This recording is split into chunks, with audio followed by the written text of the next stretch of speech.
बिस्मिल्लाहिर्रहमानिर्रहीम। Dear students, mathematics 9th class exercise 3.4 का question number 3 हमने सॉल्व करना है। वर्ल्ड प्रॉब्लम के क्वेश्चन को लॉग के थ्री हमने समझना है। चूँकि लॉग एक टूल है डिफरेंट क्वेश्चंस को सॉल्व करने के लिए, डिफ़िकल्ट टाइप्स की कैलकुलेशंस लेने के लिए हम लॉग का टूल यूज़ करते हैं। तो क्वेश्चन नंबर 3 की स्टेटमेंट हम रीड कर लेते हैं। कहते हैं the formula P equal to 90 into 5 raise to the power -q/10 applies to the demand of a product. कहते बेटा कि ये फार्मूला किसी प्रोडक्ट के डिमांड पूरी करने के लिए हम अप्लाई करते हैं। Where Q is the number of units, और Q क्या है? नंबर ऑफ़ यूनिट्स है। यहाँ प्रोडक्ट मीन कोई ना कोई ऑब्जेक्ट है, जैसे फ़ैन जो होते हैं वो किसी कंपनी के प्रोडक्ट है। जैसे ये मैं मार्कर यूज़ कर रहा हूँ, वाइट बोर्ड मार्कर है, ये भी किसी कंपनी का प्रोडक्ट है। जिस मोबाइल फ़ोन से मैं ये वीडियो बना रहा हूँ वो भी किसी कंपनी का प्रोडक्ट है। तो डिफरेंट प्रोडक्ट्स हम मार्केट पे परचेज़ करने के लिए जाते हैं। तो एक फार्मूला उसने हमें दिया हुआ है प्रोडक्ट को परचेज़ करने के लिए, और उसमें वो हमें कहता है कि where Q is the number of units, यानी Q जो है वो उस जो प्रोडक्ट परचेज़ करना है उसकी तादाद को ज़ाहिर कर रहा है कि कितने आइटम्स लेने हैं। यानी 10 फ़ैन लेने हैं, 5 मोबाइल फ़ोन लेने हैं, तो उसको Q से डिनोट किया जा रहा है। And P is the price of 1 unit, और एक यूनिट की प्राइस जो है वो P से डिनोट की गई है। How many units will be demanded if the price is ₹18। कहते हैं अगर प्राइस 18 रुपीज़ हो 1 यूनिट की, तो इस फार्मूले के मुताबिक हम कितने जो है वो यूनिट्स परचेज़ कर सकेंगे। तो सबसे पहले हमने डाटा यहाँ पे जो है वो पुट करना है सोल्यूशन में। तो यहाँ पे हम सबसे पहले लिखेंगे जहाँ हमें उसने चूँकि P दी हुई है, यानी प्राइस दी हुई है पर यूनिट ₹18, और हमने फाइंड क्या करना है? Q फाइंड करना है। Q mean number of units, यानी जितनी प्रोडक्ट फाइंड आउट, जितने प्रोडक्ट हमने परचेज़ करने हैं। ठीक है, और हमारे पास जो रिलेशन है, जो फार्मूला है अकॉर्डिंग टू गिवन कंडीशन, वो हमारे पास क्या है? We have P equal to 90 times 5 raise to the power -q/10। तो यहाँ से हमने Q फाइंड करना है। चूँकि P की वैल्यू गिवन है तो यहाँ P की वैल्यू पुट कर देंगे by putting P equal to 18। तो यहाँ P की जगह पे उसकी वैल्यू जो है वो 18 पुट कर देंगे। 18 is equal to 90 times 5 power -q/10। चूँकि फ्रैक्शनल पावर है तो Q हम अननोन है, तो इसलिए हम लॉग यूज़ करेंगे और लॉग का टूल यूज़ करके इस क्वेश्चन को हम सॉल्व करेंगे। तो by taking log on both sides, by taking log on both sides. तो याद रखिएगा यहाँ हम कॉमन लॉग ले रहे हैं बहुत ही साइड, यानी ऐसे लॉग जिनकी बेस 10 है। तो लॉग ऑफ 18, और याद रखना कि अगर बेस 10 हो तो वो यहाँ राइट नहीं करते। Log of 90 times 5 raise to the power -q/10। तो डियर स्टूडेंट्स, अब चूँकि वैल्यूज़ पुट कर दी हैं तो अब हमने loss of the logarithm apply करने हैं राइट हैंड साइड पे। अगर आप देखें तो लॉग के साथ ये टर्म्स 90 और 5 मल्टीप्लाई हो रहे हैं, और 5 की पावर है, तो लॉस ऑफ लॉगरिथम यहाँ अप्लाई करेंगे। लेफ़्ट हैंड साइड पे लॉग ऑफ 18 को टेक डाउन कर लेंगे। अब चूँकि 90 और 5 मल्टीप्लाई हो रहे हैं तो इनको इन फॉर्म ऑफ सम लिखेंगे।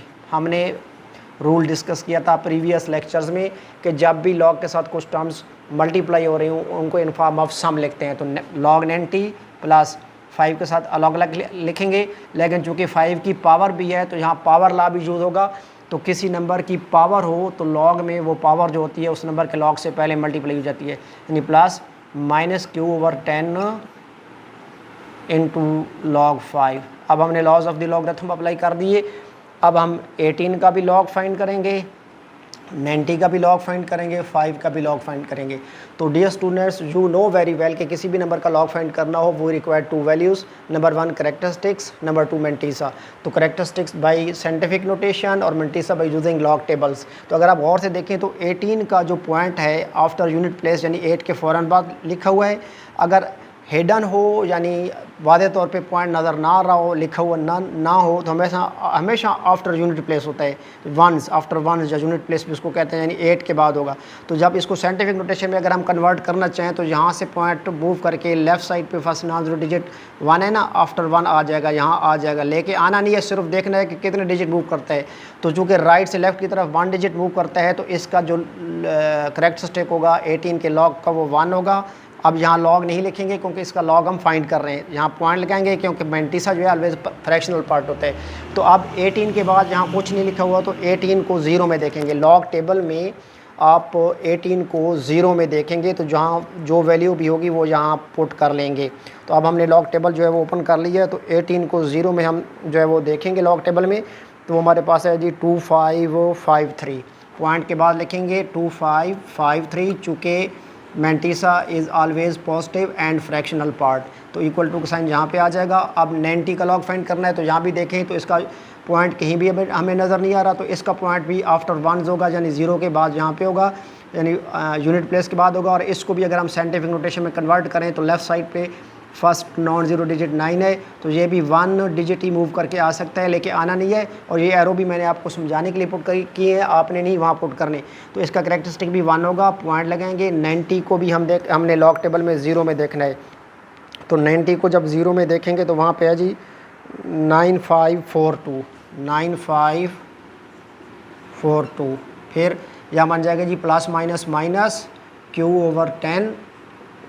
अब 5 का लॉग फाइंड करेंगे, चूँकि यहाँ सिंगल डिजिट है। अब 5 का जब लॉग फाइंड करना हो तो सबसे पहले इसका करेक्टरिस्टिक देखेंगे, चूँकि इसका पॉइंट जो है वो कहीं भी नहीं लिखा हुआ, तो 5 के बाद यहाँ पे होगा। और अगर point first non zero digit के बाद फ़ौरन बाद लिखा हुआ हो तो उसका करेक्टरिस्टिक 0 होता है, इसलिए ब्रैकेट में यहाँ करेक्टरिस्टिक 0 लिखेंगे, फिर पॉइंट लगाएंगे।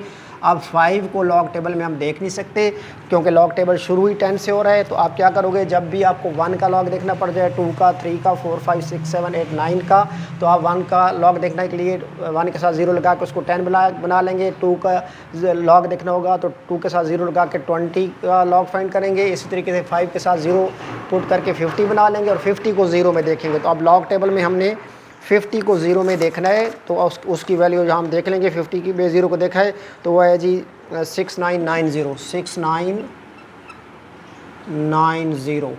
तो अब जब आपने इसको पुट कर लिया तो अब आपने क्या करना होगा, 1.2553 इक्वल टू 1.9542 माइनस, अब Q इंटू 10 से डिवाइड कर देंगे। तो जब डिवाइड किया जाता है तो डियर स्टूडेंट्स याद रखिएगा कि पॉइंट जो है वो अगर 10 से डिवाइड करेंगे तो पॉइंट जो है 1 डिजिट लेफ़्ट साइड पे मूव कर जाएगा, अगर मल्टीप्लाई करेंगे तो राइट साइड में मूव कर जाएगा। अब यहाँ पे पॉइंट जो है 1 डिजिट यहाँ पे मूव करके यहाँ पे आ जाएगा 0.0699, जो हमारे पास 0.6990 को 10 से डिवाइड करने के लिए हमारे पास आंसर आ गया। 1.2553 is equal to 1.9542 minus 0.0699 Q।